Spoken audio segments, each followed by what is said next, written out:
Brought to you by Usual Suspects.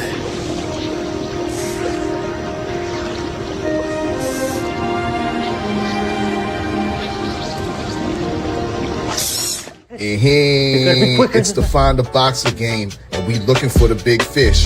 Purchase your box for a chance of winning $240. Here's how. 1 out of 48 boxes has a missing boxer inside.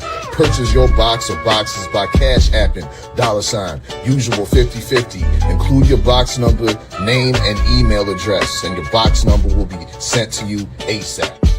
UsualSuspect6.com. This time, each box will cost $10. That's right, I said $10. Remaining proceeds will go to the LDBC meet and greet, August 9th and 10th. It's a Usual Suspect thing.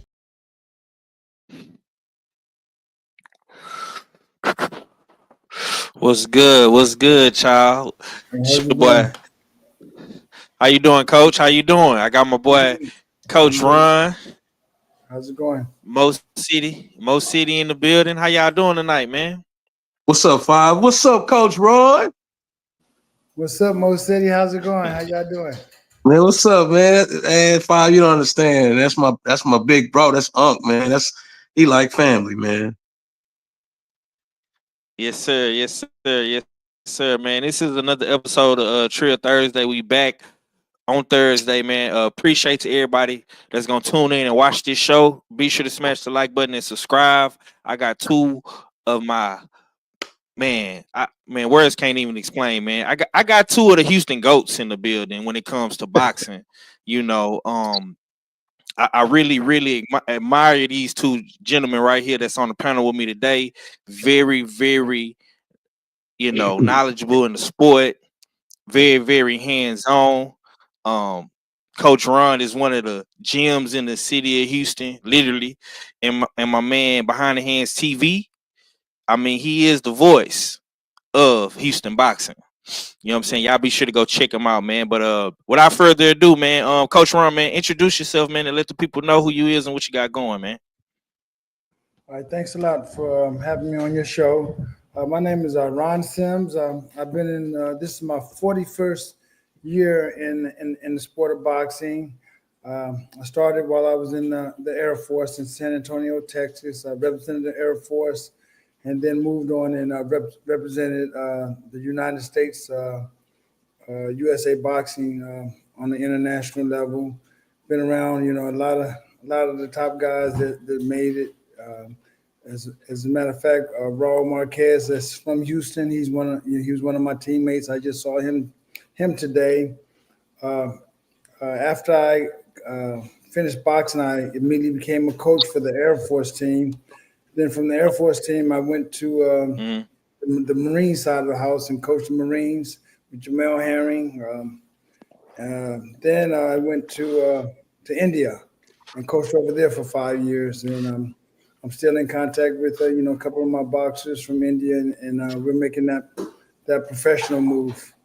And Yes, sir. I'm here in Houston now, and my protege Nishan Dev, he'll be here this weekend, and he will be residing here in Houston and training out of Houston. And wow, my guy Mo City, okay, that's my man. Mo City, that's my guy. Yes, sir. Definitely can't wait to talk to you about Dev, man. Behind the hands TV, Mo City Menace. What's going down with it, bro? How you been, man? And let the people know who you is, man, and what you got going on, man. I'm Mo City Minutes. Everybody call me Mo and Mo City, and I got a pretty unique channel called Behind the Hands TV, where I would say I cover Houston, but I cover anything that I see in our area. And I've been to hundreds of fight cards here. I mean, I've been in everybody's gym.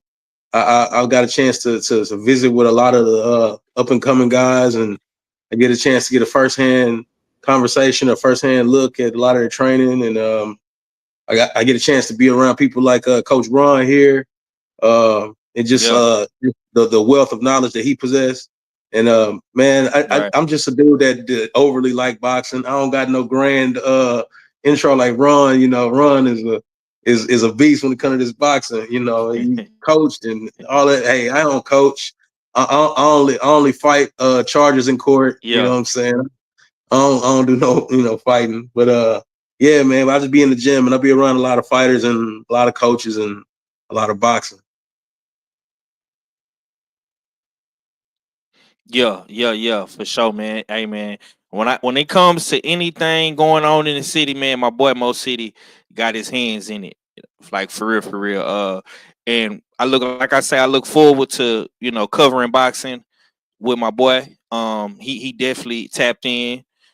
I met Mo City a couple years ago at Next Fight Up, man, and my boy just been on the grind like nonstop, and the hard work is showing. Man, just keep doing what you're doing, bro. I can't give you your flowers enough, man. Okay, the reason why yeah, the reason why I wanted to bring y'all two individuals on today, because I definitely respect both of y'all in y'all respective fields and what y'all do. And of course, man, everybody knows I'm from Houston and we all reside in Houston. And Coach Ron, I'm gonna slide back over to you, man, because you one of them guys that you know a lot, you do a lot, man. But I feel like sometimes you kind of just like fly under the radar, like you really don't be in the mix like that, like as far as like with talking and stuff like that. But you say you got a fighter from India, man, that's finna come down to Houston. Could you tell us about Nishay Dev, man? I seen he made his pro debut and he got a knockout, I believe, right? Yes. He made You on his mute, pro Coach day. Ron? Can you hear? I'm still on mute. Can you hear me? Yep. Yeah. Okay. Nah, Yeah. there you go. You good? The Yeah, you Nishan good. Dev, I met him, when he was around 14, 15 years old. I went over to India and I worked for this Sports Institute. And I developed their boxing program. And I went across the country to recruit kids. So I did a talent ID search with maybe about over 500 kids, and out of 500 kids, I picked 50 of them to Mm, come back and live with me at the institute. And then I trained them, and most of them, they didn't have too much experience in boxing because you know me being in boxing, for the amount of time that I've been, I have a certain way of teaching, and for me to get people that had a lot of experience, mm-hmm. it'll be more difficult for me because I would have to break their bad habits and reteach them, habits that I want them to have. So I got the younger kids where that they didn't have habits, and I taught them, the system that that I do teach. And Nishan just happened to be one of those kids that was in the program that excelled. And I ended up leaving, I believe, 2021.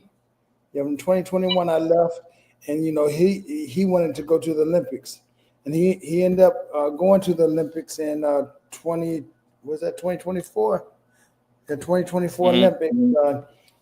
He just missed out on the medal, lost to the guy from Mexico, a split decision, and his heart was broken, and he decided that, hey, he wanted to go professional. So he contacted me. Well, we've been in contact because and on all his fights, what I would do, he would send me the individual he's fighting, and I would make um, I would make a print for him. What he needed to do to beat this certain individual. It was a little difficult because I wasn't there, and then plus he had coaches that had other ideas on how to fight, and so Right. it didn't go 100% the way that we wanted to go, but he gave 100% of what he could, and fell short, and now he's going on to the pro ranks. January 25th Mm-hmm. had his pro debut against a guy that was 1-0, believe the guy was 1-0, and he ended up Mm-hmm. stopping. Our next fight would be June 14th. Yep, June 14th in New York. I believe that's the under the Africa Cambosa card. So he should be here this Mm. he should be here this week, and it's a short training camp. I wanted to go 8 weeks, but he's getting his visa, and they're a little bit of slowing that visa, but it has arrived, and he should be coming here this week, and we're going to hit the road, start training, and prepare for our next fight. That's June 14th in New York. Okay. And he doing a 4-rounder? No, we start out with 6 rounds. Six. We start out with 6. He's above 4 round. Okay, coach. You say he above the 4-rounder. He going straight to the gauntlet. Okay, I like to hear that, man. Okay, Mo, I'm gonna slide to you, bro. I want to ask you, man, just real quick, like, what made you want to start covering boxing and going to these fights and doing like in-depth interviews with guys like Coach Ron and Coach Bobby and the A-Leaf Ali's and Marquise Taylors of the world? Well, what made you want to tap into that lane? Because all those places like Philadelphia, Detroit, DC, Vegas, they're so historical when it comes to fighters, and we know who's from there and we know what's going on. But here in Houston, for a long time, I'm not gonna say the lights were out, but the doors was closed and the windows was closed, so you didn't really hear it in the mainstream what was happening. You'd literally have to go to a gym, to see what's going on, and there wasn't anybody who I could just go tap into this channel and see what's going on. And it's my own city. And I was like, man, this is my favorite sport. I can't even get a good grasp of who's who and what's what. And so that I just told myself immediately that's gotta be the lane. Yeah. Okay. Yeah. You definitely made that your lane. You know what I'm saying? I'm telling y'all, man, Behind the Hands TV, man, like he got everybody on his channel. You got something coming up real soon, I believe, right? We got a card this weekend, and then we got the OTX, Yeah. right? Yep. Bayou Promotion. Well, OTX is gonna be in Dallas tomorrow night. That's what they would have made a double header. They made all 4 teams come to Dallas for tomorrow. But here on Saturday, Bayou Promotions is having a pretty good card, and the main event is a young guy I've been watching for years, and Everson Garcia. So I'm really interested in seeing what he looks like. Right. Okay, Coach Ron, man, you train out of Jay Prince, man. Tell us a little bit about Jay Prince, man. Jay Prince boxing, man. Like what goes down Prince in that Boxing gym? Gym, bro. Prince Boxing Gym. Yeah, Prince. Yeah, Prince My Boxing bad. Gym. Yeah. Prince Boxing Gym. We're over at 2924 Jensen Drive, Yes, sir. Is that Fifth Ward? Yeah. Fifth Yes, Ward. sir. It's a place that Jay. Jay has had boxing for over 20-something years in that area. That's the community that he grew up in. So he opened the gyms up for the young kids in that area, so they can have a place to have activities. Not only does it have a boxing gym, but he has basketball gym, and then also educational center for young kids. Don't he got a football field right there too, Ron? There's a football track. It's a track and football field. It's not really his, but we share it with the people that's crossed over. So we all share it together. But it's a nice facility that we we open from 9 o'clock to 7 o'clock Monday through Friday. Saturdays we open from it was 10 o'clock to 3 o'clock. Mm. We charge $50 a month, which is not much at all. Mm-hmm. Anybody can come $50 a month. You can hire one of the coaches, myself or T Nitty, and we have different prices of what we charge. Um, I will tell Okay. you, we are coming up with. I'm looking at doing a training camp, maybe a 2 week or 4 week training camp for boxers. Where we have a place for them to stay, and we have the facilities that they can train in, and we'll have a training regimen to get them prepared for their fight. So that's coming. That's Mm. coming very soon. Whereas, I think they'll learn a lot in those training camps, and they will get better and progress. So we're looking at starting that in the very near future. Okay, okay. So let me big up the chat real quick. Salute to my brother Jab Jamboree, my boy Jelly Bean, Shower Queen, OG Mr. Mine. I appreciate everybody for tuning in, man. Trio Thursday, man. I got two of the Houston's goats up in here, man. Coach Ron on the coaching side, my boy Behind Hands TV on the media side. I'm just trying to ask questions so people can be aware of who y'all are, and I appreciate y'all for joining me today. I'm gonna ask you, Mo. What was your first impression on coming to Prince Boxing, because you're from Mo City, so that's the southwest side of Houston, correct? Yep. So when you first came over here, and you can give me the timeline on when you first came. What was your first impression on coming to the North Side, and like how do you feel about Prince Boxing, and that gym being where it's at? And because we know in Houston, majority of the gyms are either downtown, midtown, and of course on your side of town, like with the Charlo brothers and Ronnie Shields and stuff like that. Yeah. To be honest, about 3 years ago, I was arguing and debating with this guy named Ron Sims, and he was telling me how he appreciated Yeah. the skill set on Shakur Stevenson, and I wasn't all the way sold. And he gave me the privilege to be able to come along with a few others that he knows, and allowed us to come check out the gym, being one, but be Yeah. privileged enough to be in a real cool sparring session and got an opportunity to see some great guys work. And the gym in itself was straight to the point. It was nice. It was clean. It had nice amenities in it, and everything was a really good place to be. As far as if you're a fighter, and I could see how a guy like Coach Ron, who's a business first guy, operates Mm-hmm. there. It's a great place. It's really clean. Matter of fact, the last time I did a sit down with Marcus Taylor, I did it there. You know what I'm saying?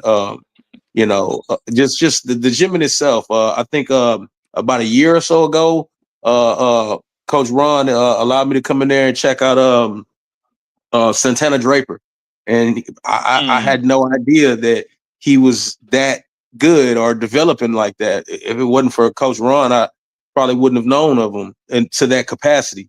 I just remember him being a child star, you know what I'm saying? And then Ron was saying Yeah. he was I mean, he's in movies, you know what I'm saying? I Right.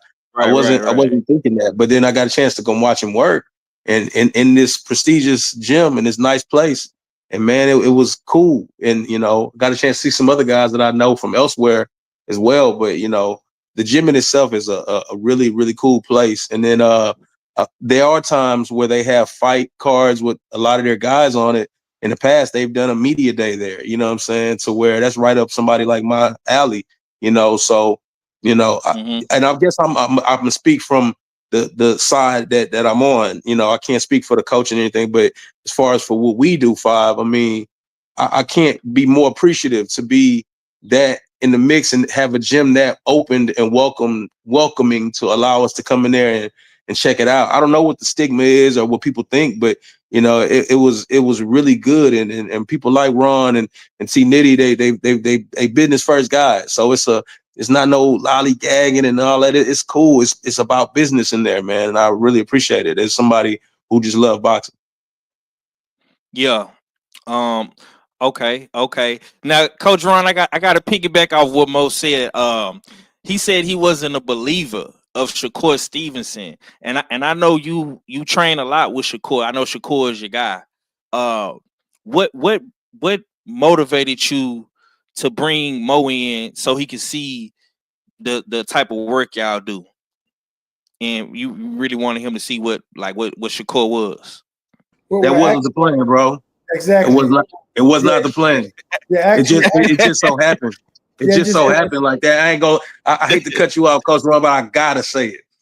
I was in there because me and Marquise Taylor just did an interview, and he basically was like, "Man, you got to pull up to the gym," and that's what Ron is saying. And he's like, Mark is gonna be here, so I'm like, cool. So we get there, and I'm sitting on the couch next to Coach Ron. I'm sitting on the couch, and his phone rang, and it just so happened to be Shakur. And see, I ain't never told Ron this, but the volume was so high, I could hear Shakur talking to him. But he was like, "Man, what y'all got going on?" or something along the lines of that effect. Ron was like, "Well, Marquise is about to train or whatever, spar." And he was like, "Oh man, I'm about to come up there." And he's like, I heard Ron say, "Nah, you off today, you good." And he was like, "Nah, I'm on my way." And then I just saw Ron's face light up, and he looked at me, and said, "Oh, hey Mo City, you're in for a surprise today." I said, "What?" And he's like, "Hey, Shakur's on his way." And I said, "Oh man." It went like that. It wasn't planned. Okay. Go ahead, Coach Ron. Go ahead, man. Well, speaking about Shakur, I've been around Shakur since he was a young kid, and I'm gonna tell you. Matter of fact, the first time I saw Shakur, and I was, I'm a basic fundamental type of guy, straight up basic fundamental. First time I saw myself, this dude is terrible. This dude don't have no. He do everything wrong.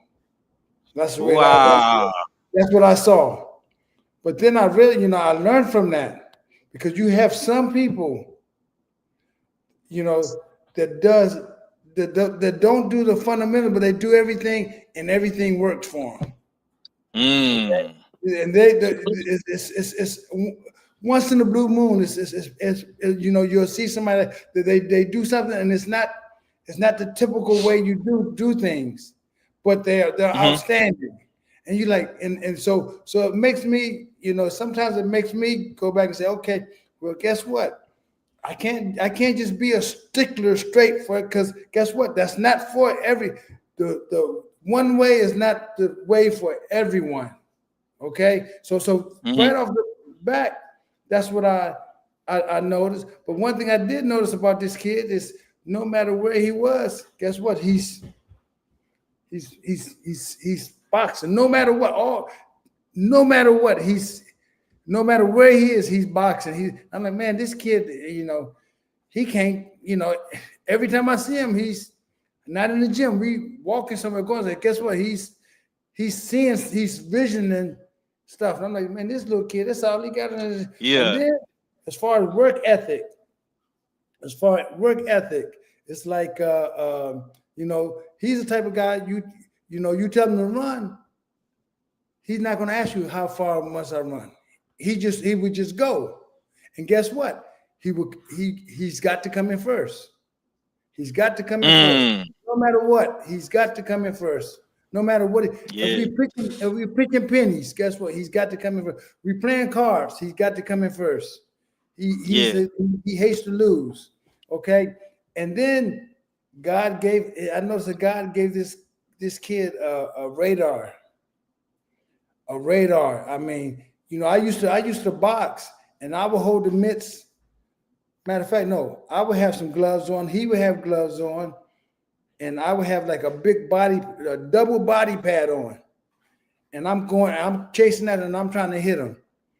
I couldn't hit the kid, but he would stab me to the body, and I got the body pad, and it was crippling, So I'm like, man, they say he can't.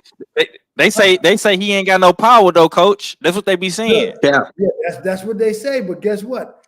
When you notice, when they get in there with him, hey. Everybody he get in it with, they box differently than what they box any other time.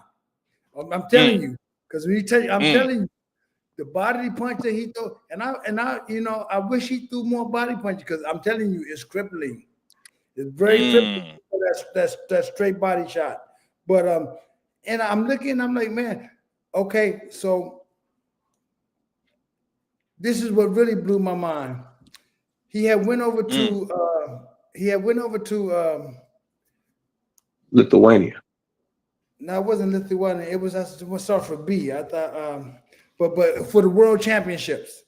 Oh, He yeah. fought, Okay, the worlds. the youth worlds. He fought 6 times and won. He won the world championship. I think it's Belgium. He was in Belgium. Belgium, Germany. Okay. Belgium. He had 6 fights.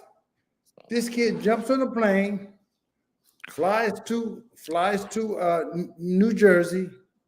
The next morning, he gets on the train. The train takes him to DC.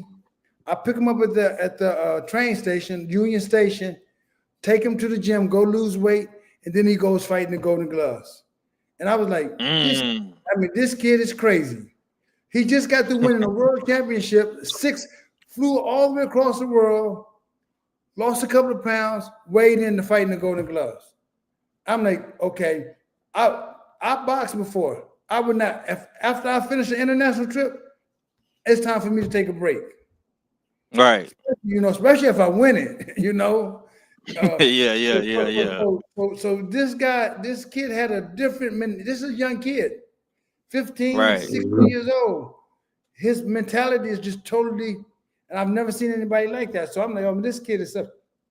Then when you see him box, I seen him, as a young kid, sometimes, people's head get caught under your arm.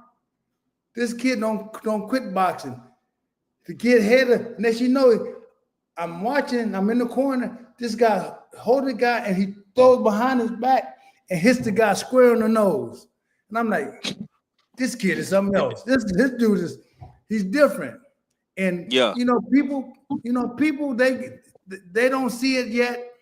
People, a lot of people don't see it yet. They're saying that,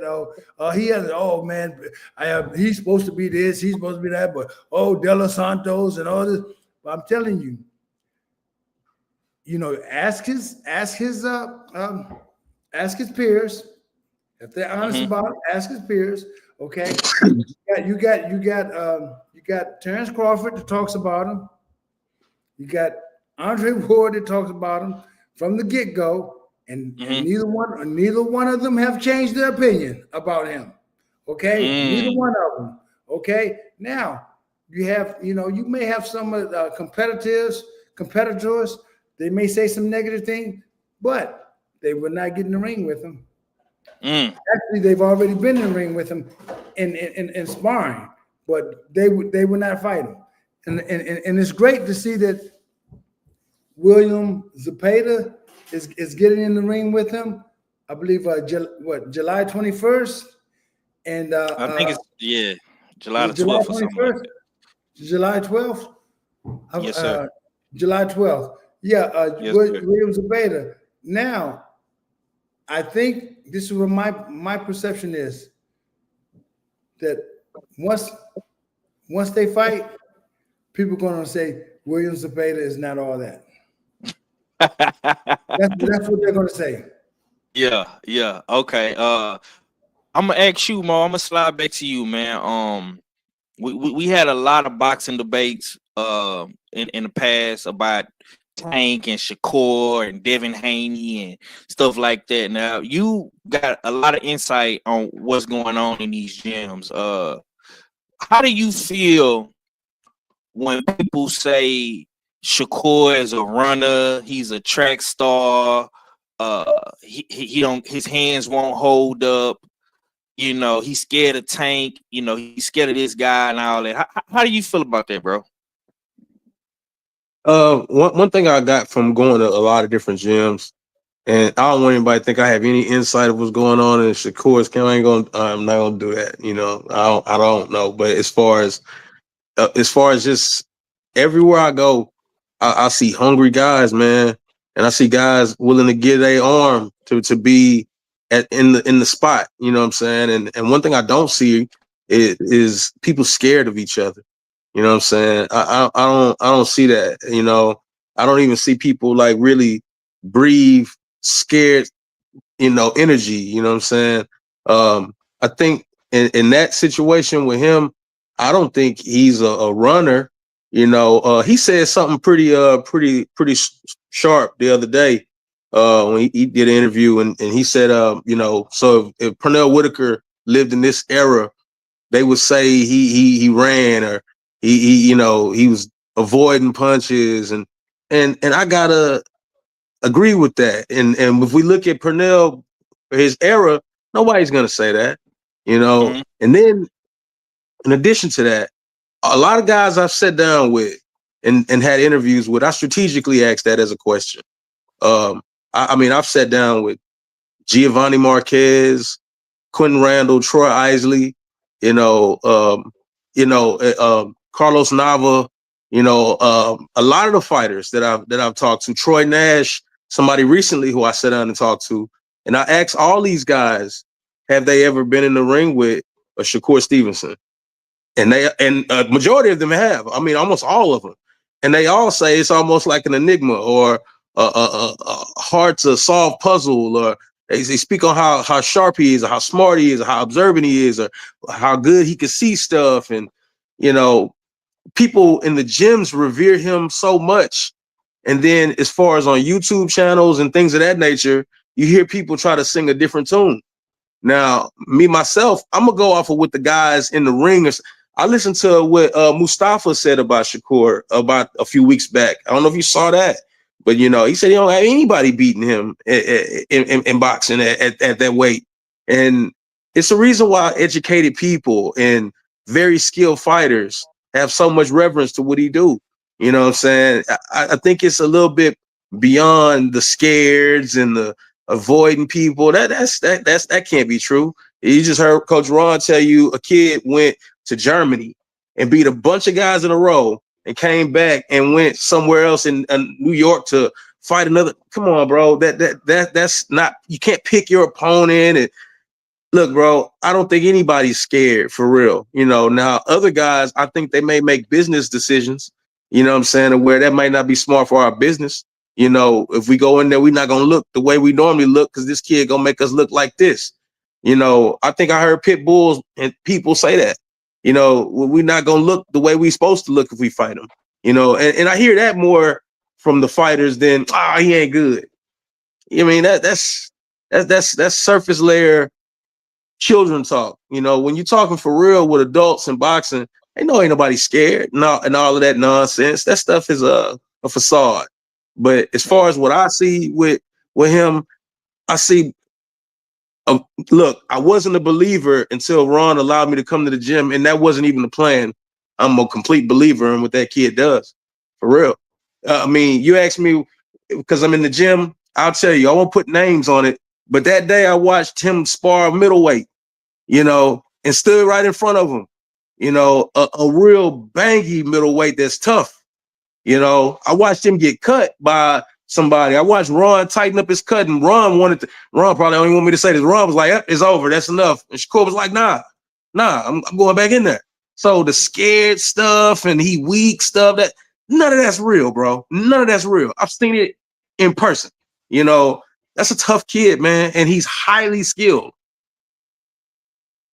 Okay. Yeah, okay. So let's switch gears, man. I want to get into some hot boxing topics with you guys, man, if y'all don't mind.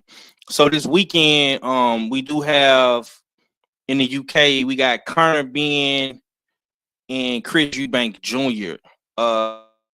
Coach Ron, man, what's your thoughts on that fight, man? They selling this fight to the UK public as, a legacy, family, bad blood type fight, because I know you're pretty familiar with their dads and stuff like that. So give me your thoughts, man. Who you got in that fight, man? Who you picking in that fight? You know what? I've seen Ben. I've seen him boxing. I like his. He's a pretty good boxer. I've seen him on TV. I've never seen him in person, but I've seen this other kid, Chris Eubanks. He's a Mm-hmm. big guy. I seen him training at top ring gym, and Mm-hmm. this guy is a very hard worker. I mean, Yeah. he's a diligent a guy, and I think he's a bigger guy than Nigel. Is it Nigel Ben Jr.? What's his name? What's his Connor name? Ben. Kind of been. Connor Ben. He's a bigger guy than Connor, I believe. And Mm-hmm. I just think, I haven't watched too much on him, but for some reason, I'm thinking that Chris Eubanks, he has the edge over this smaller kid because he's not a slouch. Right. Okay. Yeah, I'm in the greens with you. I'm leaning towards Frank Jr. Maybe, this weekend, man. You Saturday. Who in that fight, man? Who you riding with? I agree with what Coach Ron's saying, but I don't think it goes that way. And I think this is the fun part of why I like talking to Ron, because he looking at it from analytical coaches or a fighter's perspective. Me, I'm looking at it in the other direction, like what we do. And I know that Conor Ben is the smaller guy, but Chris Eubanks is being asked to drop down way lower than where he should be fighting at. And then they have a rehydration clause on it. And that's not cool. You know what I'm saying? His father doesn't approve of the fight because he feels like it's dangerous for his son to lose that kind of weight and fight. And his father doing a lot of playing, and I respect what he's saying. I'm not saying that he right or wrong, but I respect it for sure. That he got concerns about his son losing that much weight and having a rehydration clause and fighting a guy that's moving up to the weight. I think if it's just an even playing field or where the weight doesn't affect him, I agree. I think Chris Eubanks is more tested. I've seen him in wars. I've seen him work with Bomac, and he looked pretty good.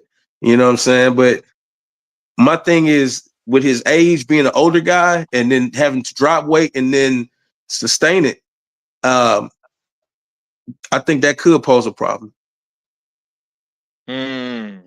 Okay.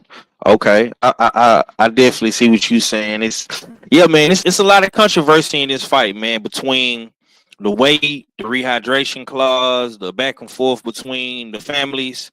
Uh, Chris Eubanks Senior not want to be a part of it. It's a lot. It's a lot to definitely process. What's going down with Joe Townsend? I see you, bro. So to you. But I still think Eubanks is the more experienced fighter in that situation. Conor Ben really haven't been tested yet for real. I mean, this is his biggest step up fight thus far. I mean, Eubank, he done been around the block, so we gonna see how it pan out. But I'm definitely leaning towards Eubank Jr. myself. Also, um, next week, man, Cinco de Mayo weekend, man, we got a triple header. We got Devin Haney, Jose Ramirez, Rolly Romero, Ryan, and Teofimo Lopez and Barbosa. Coach Ron, man, what's your thoughts on that card, man? In Times Square, New York, Cinco de Mayo weekend. I think it's a great card because we have some notable boxers competing with one another, and I think it's gonna be a great show. I think whoever put this together, I think it was a very Looks like whoever put it together, huh, Coach? We know who put it together. It's tight. Yeah. It's Big Turk, man. It's Big Turk. What you got on that, Mo? How you feel about this fight, man? How you feel about the return of Devin Haney, man? Hey, if he's mentally intact, I can't wait. I just know that I know the loss was reversed, and those type of things. But the fight happened, and we saw the fight happen, and you can't reverse the physicality of what happened. You can reverse a win or a loss, but you can't return time on what could have happened with him physically, or mentally. I just hope if he's 100% Devin Haney, I think this is gonna be a cakewalk for him. If he 100% Devin Haney, I think he's a highly skilled guy, and I don't think that I've seen a good Ramirez in about 3 fights, maybe 4. You know what I'm saying? It's been a while since I've seen him be really good. So I think that should be, if it's the real Devin Haney, it shouldn't be hard. I think it's cool that all those guys are on the same card. I think that's amazing because they're the weight bearers for their era. You know what I'm saying? They all moving in the same era and they have to carry it on the card, and that's cool.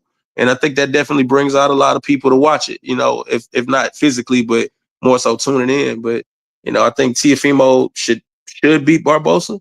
And Ryan and Rolly is a pretty cool fight because everybody want to see one of them get knocked out. You know what I'm saying? But I think it's a really dope card, bro. Yeah.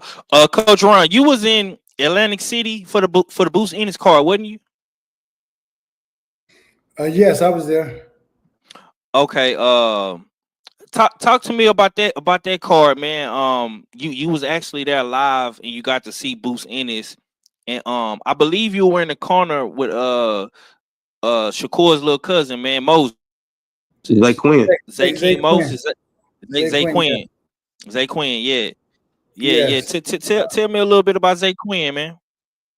Oh, Zay Quinn, he's got a cheat code. He got a cheat code because he gets to. What's the cheat code? The cheat code. Come on, tell him about the gun line, boss. Shakur. I mean, as a matter of fact, here in Houston, Quentin put on a yearly show at the George R. Brown Center. Quentin Randall puts on an annual show. Yeah, he puts on an annual show.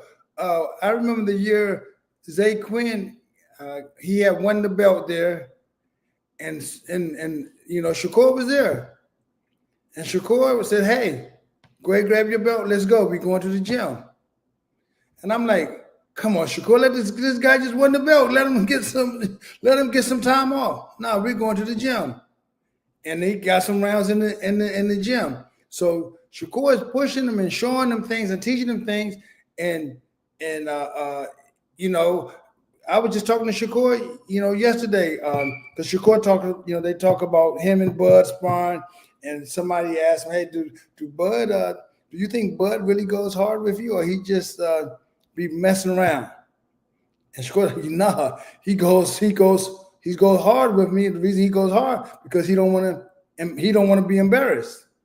Because you got people out there watching, and he said the same thing he said people think I'm messing around with Zay. No, I got to go all out with Zay because Zay knows me. I mean, and then plus I don't want him to embarrass me in front of everybody because he's giving his all. So guess what? They're pushing each other, and they're when you spar somebody for years, guess what? You kind of like know what their habits are. You know what they do. If I do this, you know what they're gonna do. So Zay has a cheat code in having been able to have Shakur by his side and training with him and pushing him, and this is why he looks so. I don't know if you saw his fight, but he looks so composed. If you watch this fight, that's what I'm most impressed with. I'm like, this young kid, he's in there, he's composed. He wasn't like he didn't have like 10, 15 years of boxing amateur. He did a couple of years, and he's fitting in. So now Boots is a bad dude. Boots always been a bad dude, and I was talking to his father, Bozy in the back, and I was telling him, "Yo, you know what? If Boots do what Boots do, can't nobody do nothing with it. Just let Boots be Boots. Now, if Boots trying to knock somebody out and all this, that's when there's problem. But when Boots is Boots, knockout gonna come automatically. Yeah, but Boots is a bad dude, man. Y'all haven't seen the best of Boots either. Now, people are talking bad about Boots too, but I'm telling y'all, That's a bad dude. Yeah. What's your thoughts on Boots Ennis, Mo? I know you probably been hearing a bunch of back and forth stuff about him and Brian Norman and that whole new welterweight landscape. Like how you feel about these new 147 pounders? Do you feel like it's in good hands with guys like Boots and Brian Norman and Barrios and all them guys at 147? With Norman, I did a sit down interview with Norman almost 4 years ago, and a lot of people had no idea who he was then. Mm-hmm. I mean, if people sit there and be honest, a lot of people ain't know who he Right. was until he got that title. But I've been talking to him for 3 or 4 years, maybe. And matter of fact, I was talking to him and Quentin Randall before they fought on ESPN. But I Mm. think people like Norman and Boots or the upper echelon of the division as far as those who got a title. And honestly, this may not be fair to some people, but I think Barrios would be probably the lesser guy with a title at 47. And I think that's the guy everybody probably trying to get to, because I'm gonna be honest here, I think that's the easier out of all the champions, but I really do think that Norman and Boots will make for a great fight. I honestly feel like they've done a good job with sustaining the division as fighters. Because Mm-hmm.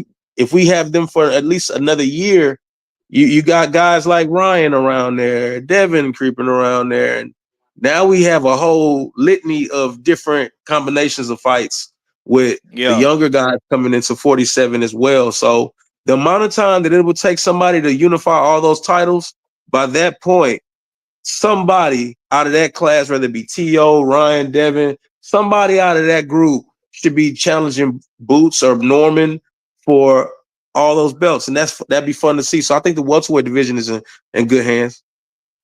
Yes, sir. Coach Ron, now you be at majority of the top ranked cards. You be at the top ranked gym, man. Give me your assessment of Brian Norman Jr., man. Like, how do you feel about Brian Norman right now? Well, actually, I haven't been around Brian Norman a whole lot. I've been to quite a few of his fights, though. I think Mm-hmm. the Mm-hmm. first one was in California. Um, he's a strong guy. His father is guiding him, as his father was a boxer as well. And what I see in Brian Norman is that he's very confident about who he is, and Right. that plays a big part, in being successful. He believes in who he is and what he does, and uh, it's hard to stop somebody that has the type of belief that he and his father, have in himself. Right. Yeah, man. I like the new landscape of 147. Me and my friends, we was having a debate about this, man. I think 147 is a great division, man, and people really got to give guys like Norman and Boost Ennis their respect. I know a lot of these YouTube channels, they like to go back and forth and say bad things about these fighters and the trainers and stuff like that, man. I think both camps, both teams are doing a great job. Norman is the youngest male champion in boxing right now. He probably finna be fighting again real soon. Boots just unified the division, and both of them guys doing great things, man. So salute to them. um I want to ask you this, Mo. Like, what's up with Canelo, man? It seemed like everybody is talking about Canelo. He fighting May 2nd, Cinco de Mayo weekend as well. Uh, how you feel about Canelo, man, and his Terrence Crawford fight, man? I really wanted to get your opinion on that. Uh, I think it's ridiculous that Terrence Crawford going up all the weight classes, but I also figured, by the degree of difficulty that is, the the type of merit that he should get for pulling it off if he do it. I'm not against the idea. I just feel like going up 21 pounds today sounds crazy. You know what I'm saying? But, you know, if there was a guy in today's era that could probably do it, it'll probably be somebody like that. But I think Canelo is a highly skilled person, no matter what kind of scrutiny he get. I'm not throwing him any bail money on any negligence he's shown in his career, anything like that. But as far as being a fighter, and that dude's great. You know what I'm saying? And if he's a healthy Canelo, that's a crazy fight. You know what I'm saying? That it's almost a suicide mission, you know. But like I'm saying, that degree of difficulty is have to be given to him in props if he was to pull it off and be in Bud. Yeah. Coach, I'm gonna ask you the same question, man. Can Terrence Crawford really go up 2 weight classes and beat the face of boxing, like the number 1 guy in the sport? Is that a tall task? Yeah, of course it's a tall task. But like most cities stated, if anybody can do it, Terrence is the guy that can do it. Terrence, I mean, I know y'all just saw him wrestling with Shannon Sharp. Yeah. Shannon Sharp looked like he like 300 pounds, and you know, Terrence is an exceptional individual, not just an exceptional boxer. He's an exceptional individual, and just him attempting attempting his feat, you know, takes him on a whole nother level, in my opinion, whether he succeeds or not. You know, he's already, you know, just him doing it and challenging it is, and hey, because you know, I know most cities said there's, you know, and I feel the same way. Nobody's afraid of boxing anybody. But when you go to different weight classes, 2 and 3 weight classes up, it's like, are you crazy? You got a reason to be afraid, didn't you?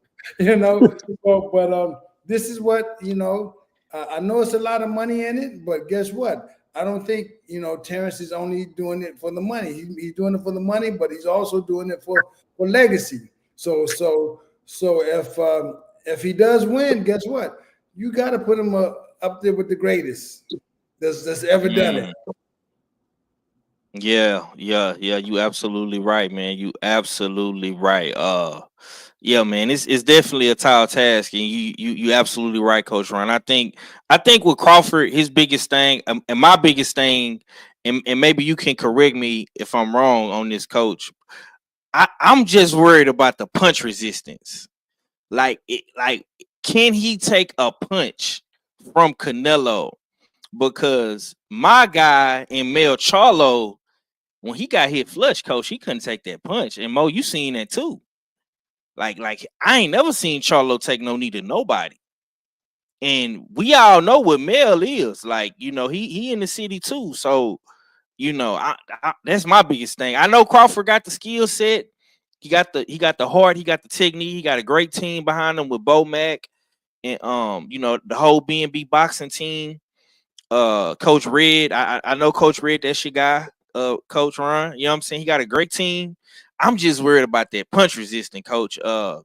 If he can take a punch, Mo, you know, from Canelo, do you think he can really like have his way up in there? I think having his way is a stretch. You know, his Bud Crawford's way is to go in the fights and beating up a guy and stopping him. You know, and I think I heard him say it. He don't got to stop him to win. You know, he just got to win. And I think that's a great approach, because going in there with the idea of stopping him is crazy work. You know, but I think him going in there and proving that he's got a longer reach and better boxing skill, I think that could happen, you know. But, you know, at the same time, I would hate for him to be in a situation where it's late and he get caught with something very big, you know what I'm saying? Because that's Canelo's signature almost today, is later on in the fight, he start hitting you with shots when he see you slow down. But I think Bud Crawford is probably the number 1 guy who I've never seen out of shape, always in the gym, takes care of himself. So I can't even rule that out of him being able to keep that pace up for a whole fight. If anybody can do it, he can do it. You know what I'm saying? Yeah. But, you know, at the same token, though, we've never seen him in 168 pounds. You know, I look forward to it because he could be something very great that night. Okay. I'm gonna ask you this, Coach. And give me some insight from a coach's eye, from your point of view. What would be some keys for Crawford to be able to get a win versus a guy like Canelo? Would he have to land combinations, fight on the outside, fight on the inside? Like what's your point of view when you thinking about that fight? This is my point of view. It's the exact opposite of what your initial question was. Your initial question was, can he take that punch? Okay. So guess what? We don't take that punch. We don't even see if we can take that punch. Okay. Right. So you know, you box smartly. You box on the outside. You move, making sure that Canelo moves his feet. He's not a great. He don't have the greatest foot movement. Make you box him, you touch him. You know, Canelo sometimes feels like he's invincible. Okay, and I've been saying this for years. That's his weakness. To me, that's Canelo's weakness. He feels like he's invincible. This is why he lost to a Bivol, because he feels like, hey, eventually I'm going to come and I'm going to stop you. Okay, but I think that Bud is smart enough. He has a lot of skill. He has a lot of tactics. He got tricks, you know, that's going to prevent himself from having to take that shot. You know, whether he's smothering, whether he's moving, touching and grabbing. I think that he has the ability to get through 12 rounds doing those things. Okay. Now, I gotta ask y'all this, and this something that just came out a couple days ago, and I don't know if any one of y'all seen this, but I've been hearing all these different things surrounding Shakur, man. They said Shakur fired Eddie. He fired Jay Prince as his manager and hired Lou DiBella. Now Eddie came out and said that he still has a 2-fight deal left, and there's one more fight left on the contract, and Shakur is fighting Cepeda. So, you know, hopefully after that they can figure the business out. But I'm gonna ask you, Mo, when you first heard that, bro, like, oh, Shakur Stevenson fired Jay Prince and he fired Eddie, like what was your initial thoughts to that, man? Boxing is turning into the National Enquirer, and it's turning into TMZ and Entertainment Weekly, and I think that's what happens when people look to create a bigger headline, a bigger story. They'll take something and blow it to the extremity and beg for somebody to prove it wrong. That's what I'm seeing more than anything. People say wild takes or create wild narratives to hear what comes back at them so they can know what's going on. You know what I'm saying? But when I hear stuff like that, I don't pay it no mind, bro. I just be knowing that that's somebody that's looking for likes, clicks, and views. Because if you don't know that, that means you're creating or pushing a narrative or a fallacy or a facade just for the hell of it, But I didn't think nothing, bro. I just thought, man, boxing got to grow up. That's what I thought. What was your thoughts on that, Coach Ron? How did you feel when you heard, all this different stuff going on with Shakur? And it seems like to me, man, that the media tries to paint Shakur as this, hard person to deal with sometimes. Yeah, like he a villain or something. Like how you feel about all that? Well, I don't feel any way about it because from my perspective, it's an everyday normal thing. Uh, People are always talking bad about Shakur. There's something always about Shakur. He's always in the news about something, and that's Yeah. that's the way that I see it.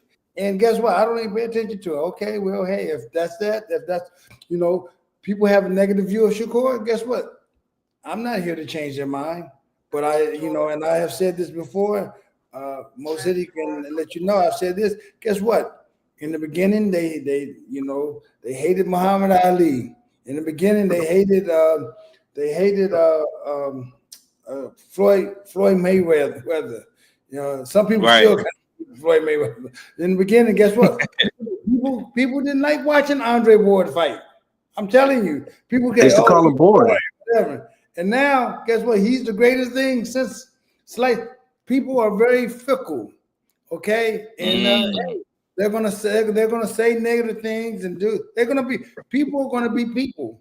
Hey, I don't listen to that. Hey, we will see in the end what happens. We'll see if he creates a legacy, a promising legacy or not. I mean, that's what his journey is, and we'll see how it goes, and hopefully he'll leave something, blueprint for future young champions, so they can see what he should do, and I mean what they should do and what they should not do to further their own legacies. So that's what I think that these boxers, we forget that we still have boxers coming up, for 20, 30, 40, 50 more years.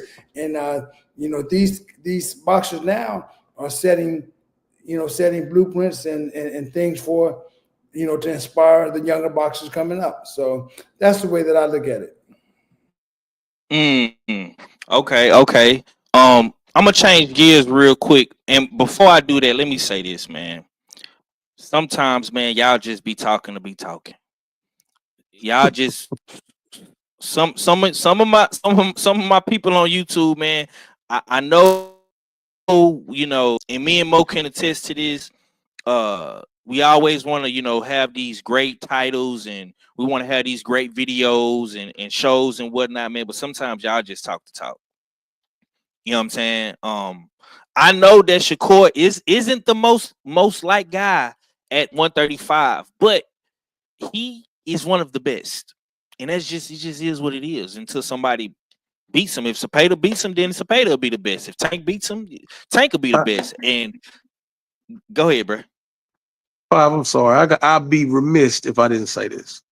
Go ahead, Some bro. years, Say what you gotta some say. years ago, when he's at 26 or 30, everybody thought he was good to a degree, And I feel like the closer he got into possible contention with whomever his favorite fighter, that's when the negativity started. Because I don't think he's that different than what he was when he became a 3 division champion, whatever. Yeah, I don't think outside of a De Los Santos fight, I haven't seen anything that's, oh man, that's a drop off of this. I've never seen that. But so what I attested to is, and because we YouTube people, I live out here in these YouTube streets, and I see if it doesn't align with someone's fantasy storyline for their favorite fighter, they're willing to throw dirt on the next fighter.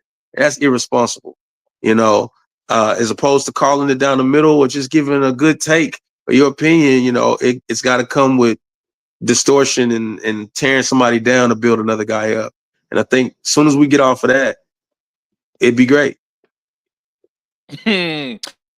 Hey, boy, you just said something there, boy. That's gonna be a hot short right there.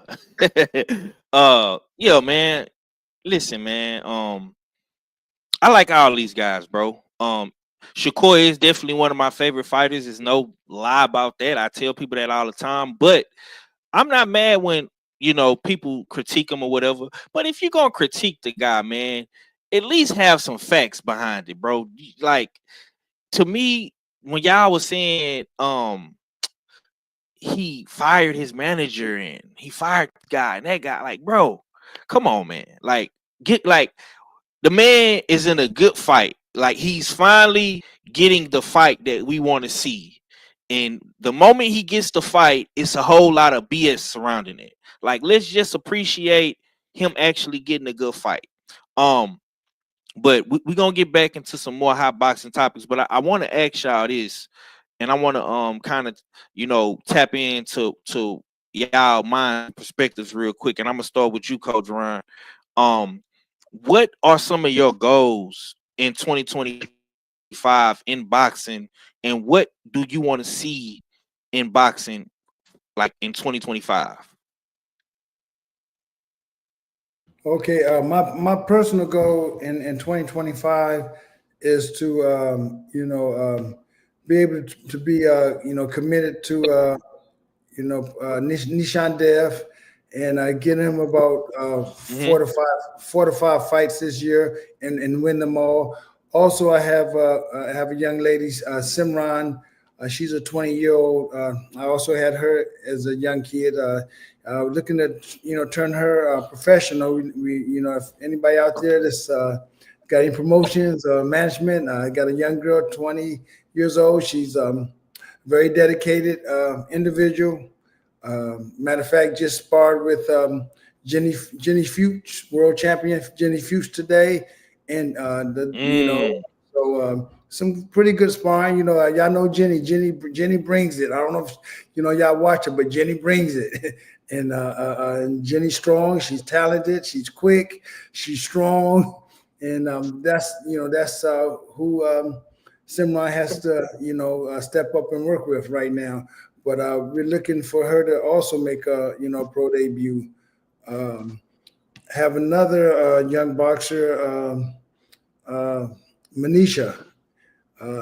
Looking for her to come over and also turn her professional, depending on what she does. And like I said, I look forward to holding some training camps. Hopefully, we'll put some promotions out there, and because we have the facilities, we have all the facilities to hold a good training camp for some of these young kids that's looking to make a move in professional boxing. So those are my goals for the remainder of the year. So it seemed like you really want to tap in with focusing in on your fighters and really helping people train. Now, when you say like training people, are you specifically focusing on just actual boxers, or are you gonna like help people like get in shape or learn boxing, or are you just focusing on like actual boxers? Okay, I'm actually focusing on competition boxing. Okay, I want to show some people haven't never really been in a real training camp. So I want to give them the education and knowledge of a real training camp on as far as being on time, of having schedules, working specifically on certain things, not just every Tuesday, Thursday, and Saturday we're sparring, and then we just going to get together and run. What I want to do is I want to do what they call a periodization training camp. Whereas we have the fight coming here. So guess what? We're going to work on first. We're going to build our aerobic capacity. After we build our aerobic capacity, then we're going to build the anaerobic capacity. Okay, and then we get close to fight time. We're going to build the ATP PC system. Okay, now it's time to fight. So in between that, we're going to have we're going to be doing weight training, what you call strength and conditioning training. Now everything. See, this is the thing about strength and conditioning people don't understand. Everything you do in sport is strength and conditioning, whether you realize it or not. If you're hitting the bag, that's strength and conditioning. If you're sparring, that's strength and conditioning. Everything you do is strength and conditioning. But it's just that what they've done, they've layered it, whereas or they compartmentalize it, whereas guess what? You're only focused on doing doing the deadlifts or stuff or whatever. But and when I do the training, the strength and conditioning is boxing specific. It's not what football players do, not what basketball players do. Okay, the strength and conditioning I do is boxing specific. I don't want you doing stuff like this because guess what? In boxing, that's not a function that we need. We need function that goes there. We need movement here, not movement here. Okay, that's basic. That's basic movement. So that's the type of stuff that I want to share with some of these guys that that in order to make our sport much better. I like that, man. I like the sound of that, man. Yeah, definitely getting folks in gear, shower. That's what Coach Ron on, man. He trying to get to it. I'm gonna ask you the same question, Mo. Like what are some of your goals in 2025 for boxing? Like what are some of your things that you want to do, and what do you want to see in boxing in 2025? I honestly, man, I just want to be better than I was last year. Whatever it is that I'm doing, whatever it is that I'm doing, I just want to be better than last year. I guess my goals won't be fighter specific, such as Coach Ron. He basically Professor X building a school for X-Men, basically. You know what I'm saying? And yeah, that's me. That's what it sounds like. I mean, but me personally, I don't have the physical connection to creating in boxing of that. But as far as what we do on the level that we do it, I just want to be better for boxing than I was before. And I will say that here in Houston, I've done events they got ESPN events, they've had OTX events, they've had the Team Combat League TCL events, the local promoters, Texas Combat Sports, who just launched a promotional company, Bayou Promotions. As close as I am in being in all these different circles, I want to take whatever it is I'm doing to another level. And slowly but surely, I feel like I've been doing that. But as far as what I want to see in boxing, I want to see us normalize the non-mainstream guys. Let's normalize those guys, because that's basically all I'm doing is normalizing guys that you're not going to see on the big pay-per-view card. You know what I'm saying? But it doesn't take away from what they're doing and how much work they put in. I got a litany of guys on my channel that I want the world to just take a look at, just all kinds of different people that you've never heard of, you never saw, but I want us to normalize the guys that's not famous. You know what I'm saying? And I think it'll take less pressure off of the YouTube channels that got to create crazy narratives and just embrace your city. You have some boxing in your city, embrace it. Go to the local fight and support boxing. Don't just sit on your couch and push the live button and talk bad about that fighter. Man, go find something in your city that you like. That's what I want to see. Man, that's definitely something to put into play, like put into motion. I like that, man. Nah, put that in your pipe and smoke it. No. Yeah. For me, man, I really just want to create more content and really, like Mo is saying, embrace the culture in the city. And I brought y'all two on here specifically for that because Coach Ron been doing this for a long time. He's well versed in boxing, internationally known. Have worked with the best of the best, and Mo is just one of them guys that has been consistent with the same thing and being better than he was. And when I first met Mo, he had like 500 subscribers. You know what I'm saying? And how many subs you got now, bro? Like 7,600 or something like that. Yeah, so I mean, the proof is in the pudding, man. Like, my boy been putting that work in, and I'm happy to see Coach Ron. He got his fighters that he's coaching, two females, and Nisha Dev, who is looking to be like, he look like he gonna like turn out pretty good, I think. I'm gonna ask you this, Coach Ron. Like when you get Niche Dev in Houston, like what are gonna be some of the things that you guys focus on? Because like you said, y'all have a short training camp. So like what's gonna be your emphasis in this camp? Like what are y'all gonna work on without, giving us the whole blueprint, obviously. Yeah, we're gonna work on the same thing that we've always worked on, and just perfecting, making sure we maintain balance, being direct, um, being smart, and Nishan Dev been doing this, for quite some time, and boxing is boxing. We're gonna decide on who we're gonna take on for our second bout, and we're gonna do a little bit of studying, and we're gonna prepare. We're ready, 100% to put on an excellent show. I do want to say another thing.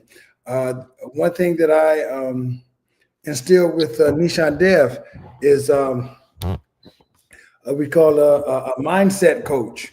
This is one thing that I noticed that a lot of boxers don't have. They have strength and conditioning coaches. They have boxing coaches. They have masseuse, but a lot of people Yeah. they neglect the mindset coach. That's one of the most important parts of boxing, because we got a lot of stuff that's going on, and especially with this social media stuff that's going on. It's all types of stuff that's going through these athletes' heads. They need a coach that's got some experience in that aspect. We use this guy. JM Mo. He's excellent, and I think more people should use somebody like him. I introduced Gabriel Flores to him as well, so I know Gabe is using him. But Nishan Dev, when he went to this first fight, this guy was totally if y'all watch, his confidence was over the top, and he performed as if he was the guy. And I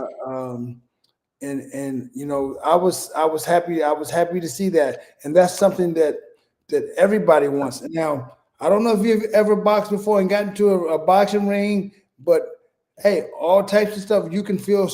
You can, these guys are warriors, but guess what? There's always the fear of the unknown. You don't know what's going Mm. to happen, and that's really what fear is, because you don't know what's going to happen. But you can train your mind. You can train your mind to know that you know what you know, and that may be able to take you, over the top. Yes, sir. Yes, sir. Yes, sir. Um, I gotta ask this question before we get up out of here. And I'm gonna start with you, Mo. Shakur Stevenson versus Tank. Talk to me about that fight, man. That's been like the big thing, and you alluded to it. When you said that, Shakur started getting all this hate once he got closer to a bunch of people's favorite fighters, favorite fighter and whatnot. How do you feel about this Shakur Stevenson versus Tank, man? Well, first of all, I don't think it's just fighter specific to just Shakur. I think it's everybody. Whenever somebody poses a threat to somebody's favorite fighter, they're gonna immediately throw bail money to their guy. But um, first, the way I think about it is I don't, because it's not a fight that doesn't seem to have any legs to create itself. Takes two people to want to fight. And I'm not saying anybody's scared of anybody, but I've heard one guy adamantly ask for the fight, and another guy tell me that he's done nothing for boxing. And now I get it. You could be facetious or whatever, but one guy downplays the fight too much for me to think it's going to happen. You know what I'm saying? I think if it was something that both guys were interested in, I'll be interested in it. But I don't think both guys are trying to create it, or both parties are or management or promote, whatever the case, whatever say you, but I don't feel like everybody's on the same accord to make the fight for it to happen, So as far as about the fight, I don't think the fight gonna happen.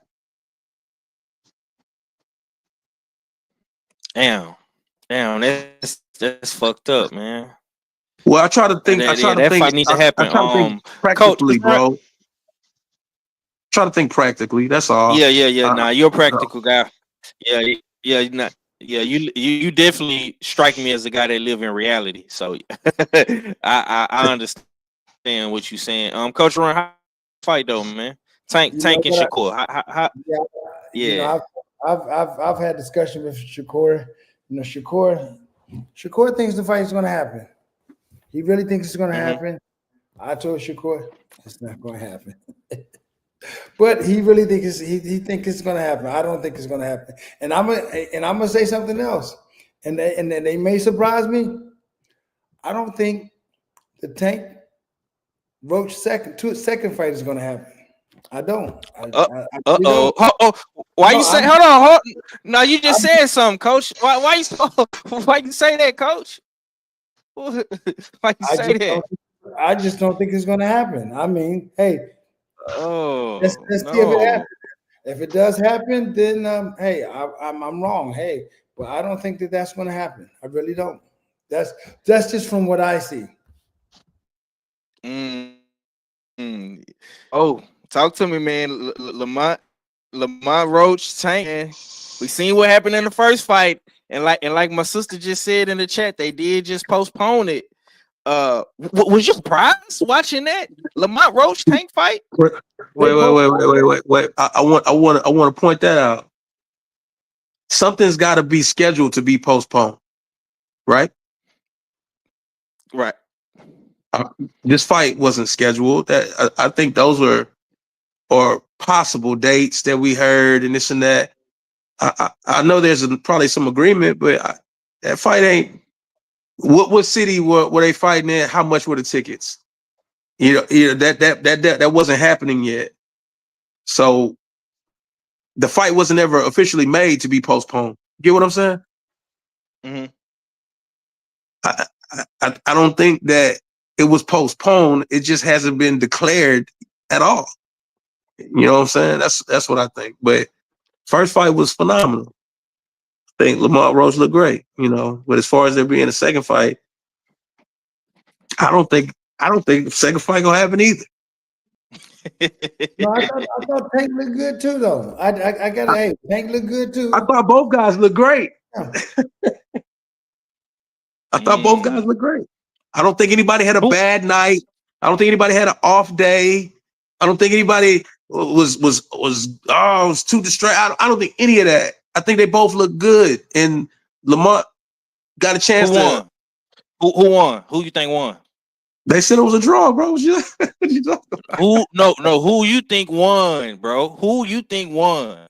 What does Behind the Hands TV say? Who does he think won that fight in his mind?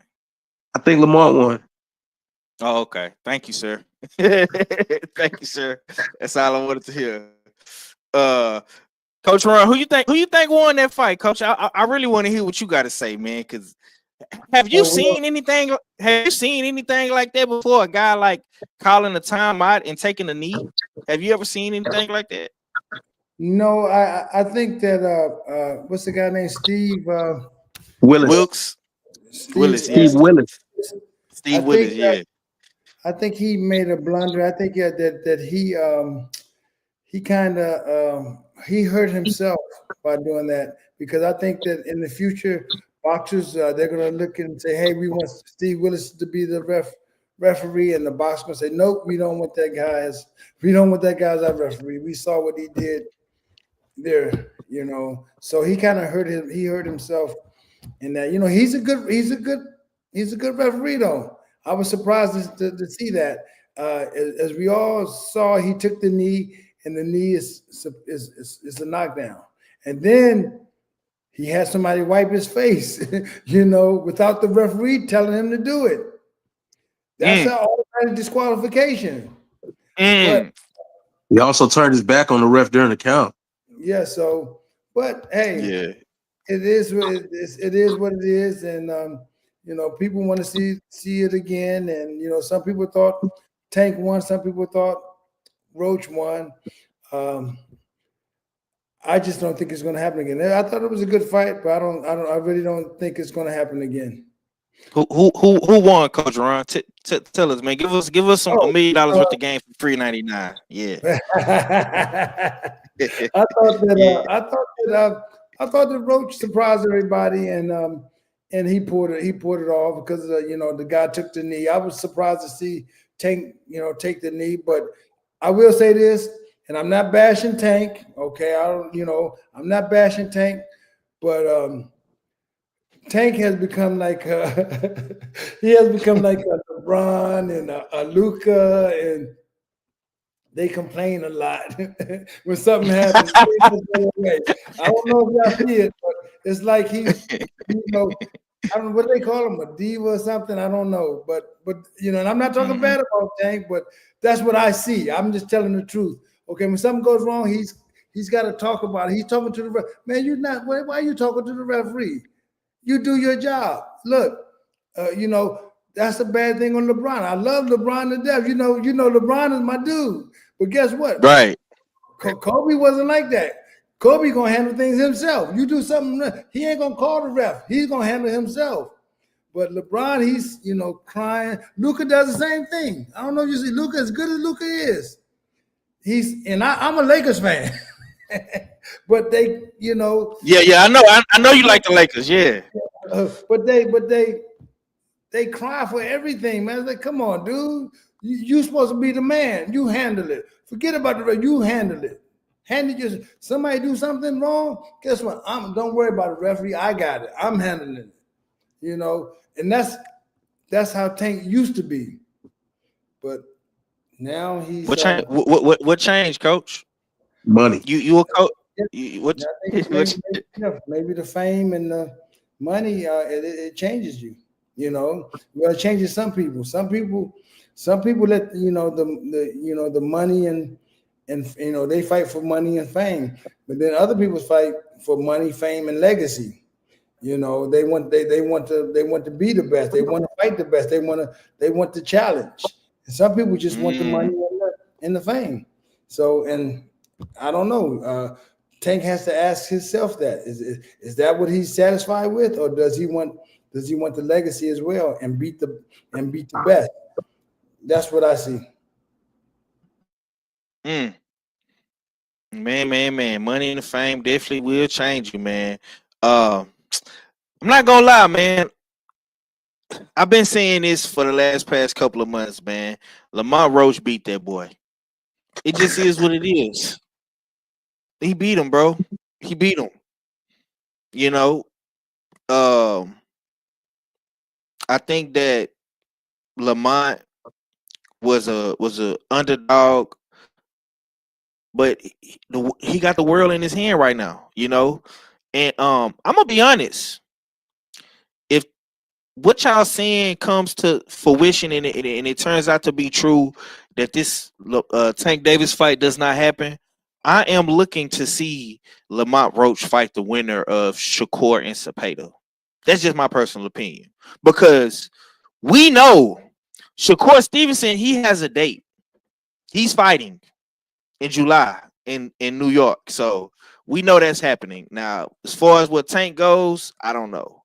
You know what I'm saying? But I definitely look forward to seeing my boy Mo. We're gonna link up probably this weekend, if not for sure at OTX. I definitely look forward to seeing my man Coach Ron locking in with his guy. And you say he should be down here this weekend, right, Coach?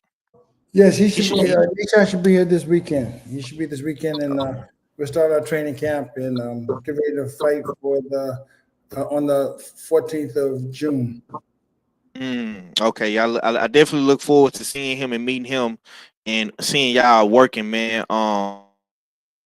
Yeah, man, it's man, like I say, man, I'm blessed to be in the presence of these two great brothers, man. That, like I say, man, Houston ain't all Rockets and Texans and Astros, and man, we got some great boxing minds. We got some great fighters in Houston. We got some great fighters training in Houston.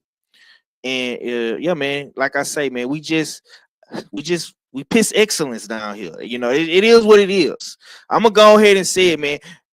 Houston, Texas dominates in everything. We dominate in basketball. Y'all see what the Rockets is doing. You see the Texans is on the come up. You know, Prince Boxing, you know what I'm saying? Coach Ron, everybody in Prince Boxing doing their thing. They got a lot of amateurs over there coming up. I know Mo City tapped in with a lot of up and coming fighters as well. I'm just happy to really be where I'm from and do what I do and be around like-minded individuals like Coach Ron and Mo City, man. So with that being said, man, I'm not gonna hold you guys too much more longer. I definitely do appreciate you guys coming on the platform today. I'm definitely gonna be calling y'all and hitting y'all up behind the scenes to get y'all on here again, and talk more boxing. You know, maybe we can get Dev on the show or pull up to the gym or something like that with Coach Ron. I definitely look forward to seeing you, man. But with that being said, Coach, man, let me get your last words, man, and let the people know where to find you at, Coach. Okay, like you said, I'm at J Prince Boxing Gym.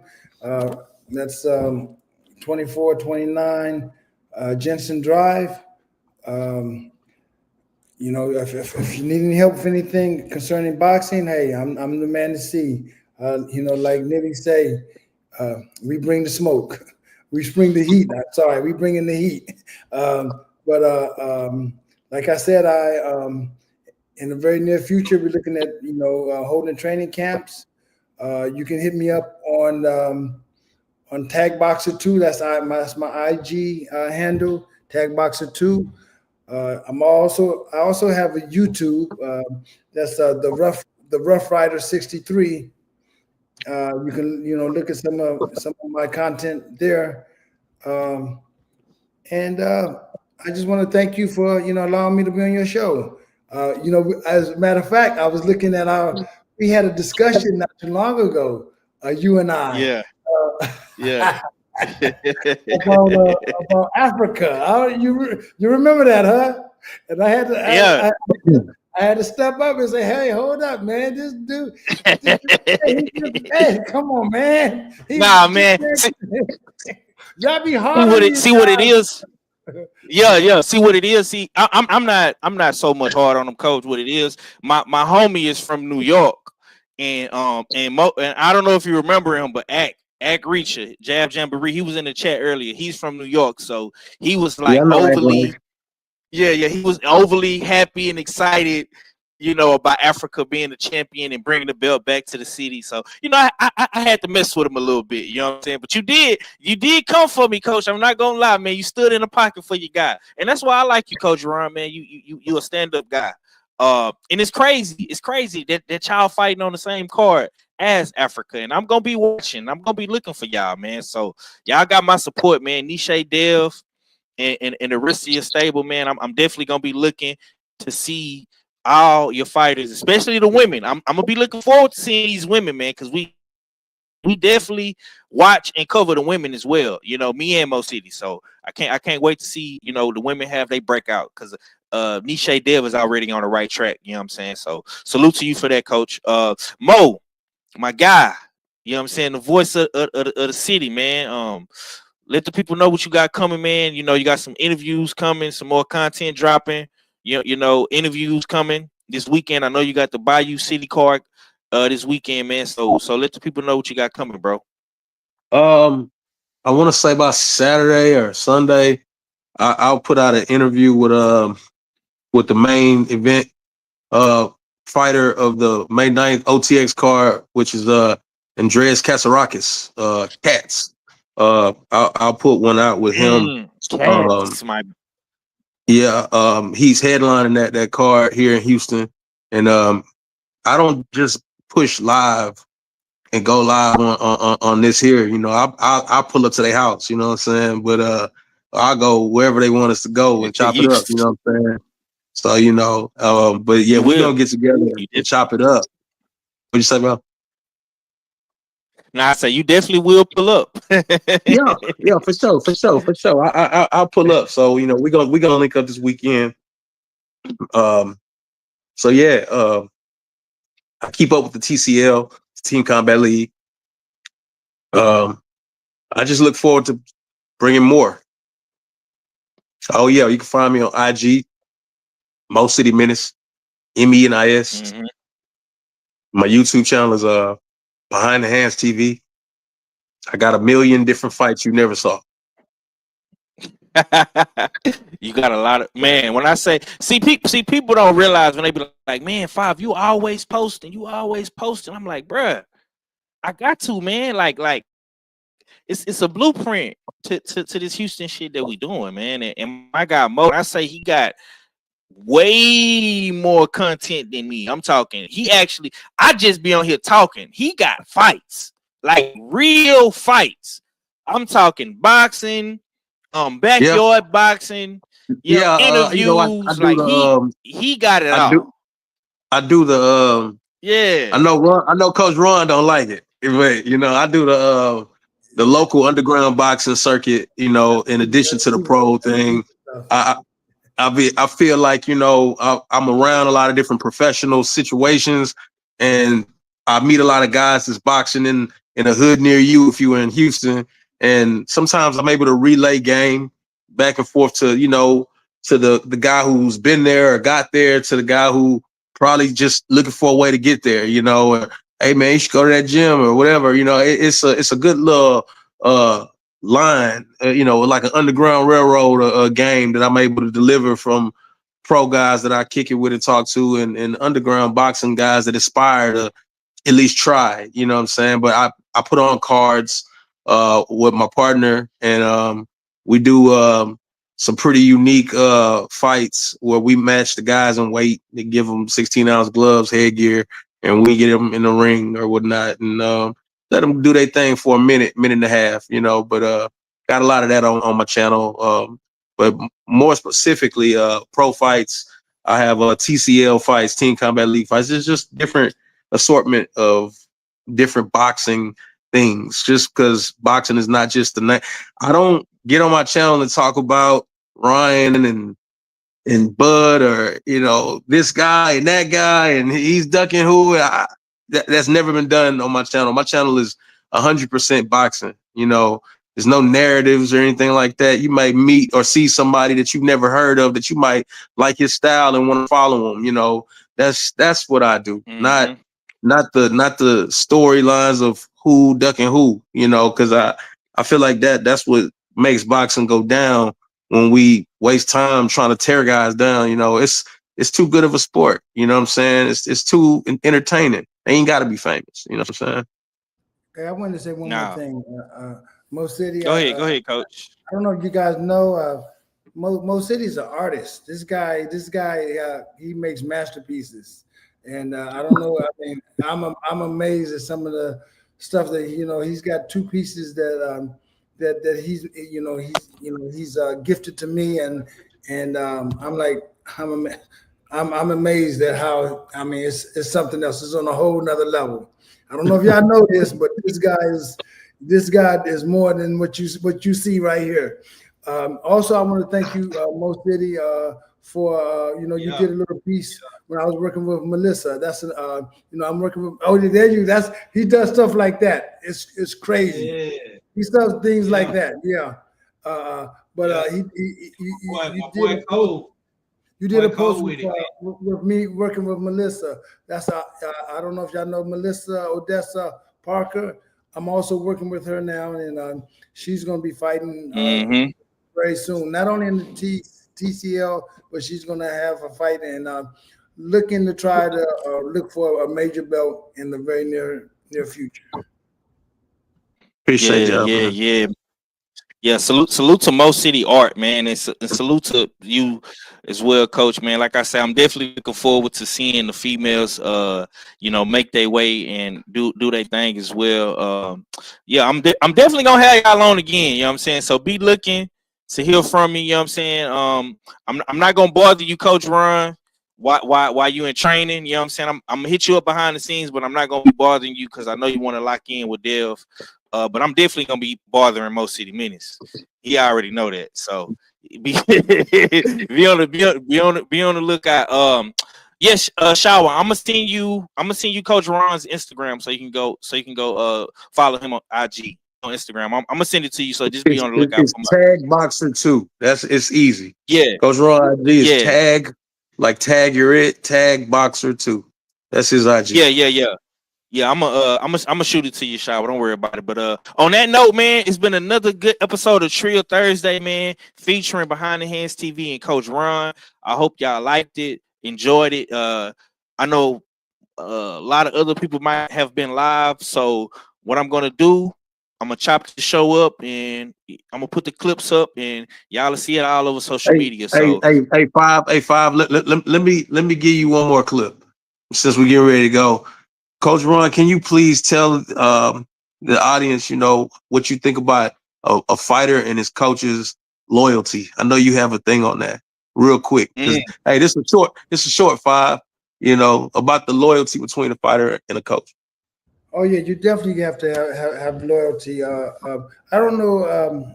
I don't want to put all of the business out of Nishan Dev, but Nishan Dev is he's like my son. Okay, he's an Indian. I'm an American, and but yeah, you got to be able to trust each other. You got to be able to be direct with each other, because when a coach and an athlete that's on the same page and believe in each other and trusting each other, they take it a long way. It's hard. They're a hard team to beat when they have that bond, that connection, that loyalty, that trust. It's very, very important.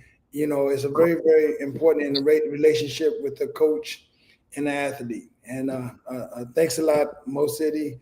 I think that's very important for a lot of athletes to hear and a lot of coaches to hear, because there's a lot of other things that's going on. Not saying that managers are bad or promoters are bad, and the media is bad, but there's a lot of things that's in the way of success. And so be loyal, to your coach. Coach, be loyal to your athlete, and be trustworthy. Do things, that's right. Do the right thing, and you will be successful. That's my thoughts. Thanks a lot, Mo City, and thank you, 503, for having me here. Yes, sir. I definitely look forward to getting them gems from you, Coach. And I always love my boy insight and perspective on boxing, man. I love y'all brothers, man. Keep doing what y'all doing. No, gonna definitely get up out of here, man. Much love to the chat, everybody that tuned in today. And like I say, if you didn't watch the show, I'm definitely gonna clip it and y'all see the shots tomorrow, man. But much love to the whole entire boxing community, man. It's your boy 503 Line featuring Behind the Hands TV and Coach Ron, and we gone. Deuces. Peace. Y'all know what it is. It's the usual suspect 650-50 draw. Buy your tickets now for your chance at winning half the pot. Cash App, $ usual 50-50. Tickets are on sale for $10 for 1, $20 for 3 tickets, and $50 for 10 tickets. Put your desired amount, name or alias, as well as your email address, and your tickets will be sent. We announce the winning ticket numbers every other Friday on Supreme Beats Boxing Talk Bullshit on the Beltway, 8:30 p.m. Eastern Time. Remaining proceeds will go directly to the LDBC meet and greet in Las Vegas. Shout out to the LDBC, and remember, It's a usual suspect day.